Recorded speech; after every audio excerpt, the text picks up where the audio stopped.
Terhentinya kompetisi sepak bola karena pandemi COVID-19 berdampak pada persiapan klub kontestan.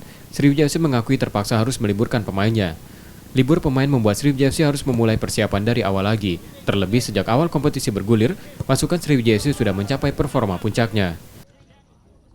Ya tentu saja kalau kita bicara tadi di awal bahwa saya katakan bukan secara material bahwa secara fisik kondisi pemain, nah itu kita dirugikan.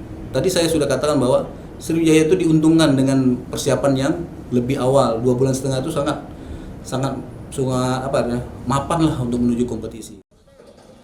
Meski menginginkan kompetisi segera bergulir, namun Sriwijaya FC tetap memprioritaskan kesehatan pemain, pelatih ofisial hingga penontonnya di tengah pandemi COVID-19 tersebut. Nur Muhammad, Kompas TV, Palembang.